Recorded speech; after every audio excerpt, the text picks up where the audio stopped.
everyone, it's Brett here, Lionheart84, and we've got a little bit of an unexpected double tasting tonight, partially unexpected. What we're looking at here is a regular yellow dragon fruit that I picked up last week from my local international supermarket. Thought we'd have another one, but particularly interesting is I'm going to have a chance to do a taste comparison with this one that is absolutely as ripe as it could possibly be. Now, the reason I've got this and why this is particularly exciting is this is not a UK sourced fruit.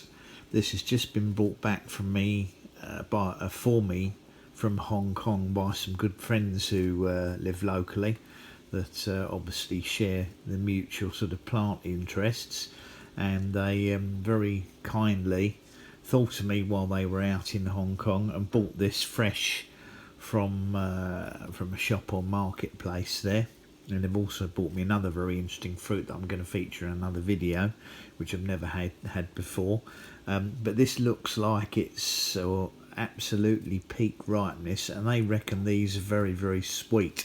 Now, obviously, it's got the downside of having been transported all the way across the world and sort of packed into luggage, so it may well be that it's it may be absolutely slightly past its best, but it looks like a very, very ripe fruit. And what I'm interested in is to see how freshly picked ripe fruit that's sold at peak ripeness in a tropical market is going to compare to the one that I found over here that had been imported, and how it compares with this regular dragon fruit. So I'm going to flip the camera around and cut them both open, have a look inside them and see how they taste.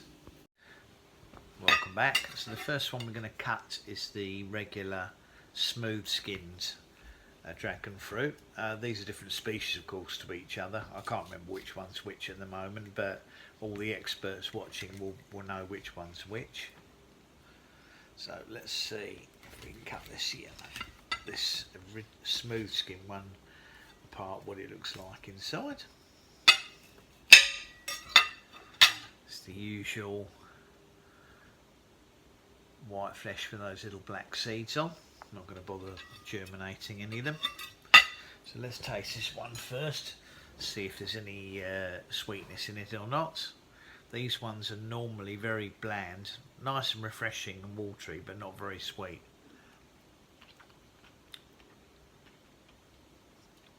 Not bad. A little bit sweeter.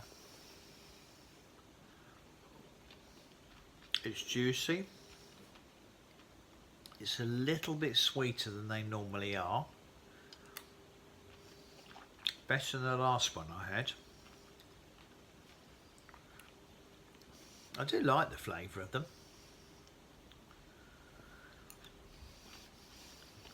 Now, this was £4.99. That's the sort of regular price of them over here.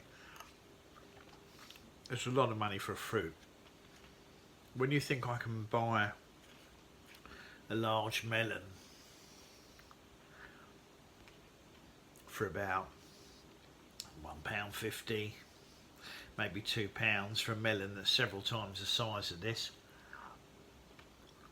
or a large pomelo, which is way bigger, for £2.99, I can never quite figure out why these are so expensive. They're not particularly heavy, so they're easy to ship.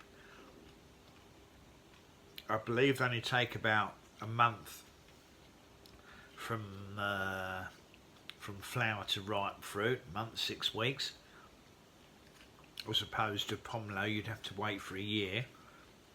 So I'm not quite sure why they're as expensive as they are, but very pleasant.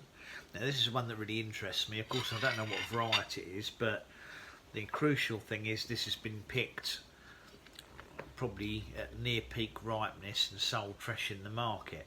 I've no idea what it cost in Hong Kong, of course. I didn't ask, none of my business. So let's cut this one open. The first thing I'm going to say is it's very juicy. There's lots of juice coming out of it, which is promising.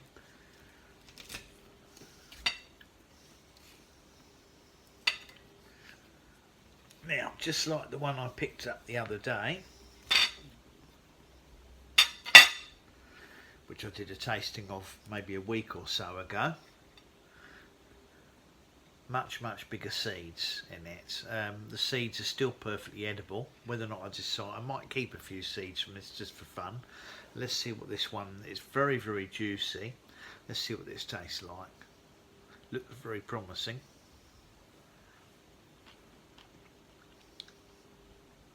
Yeah, it's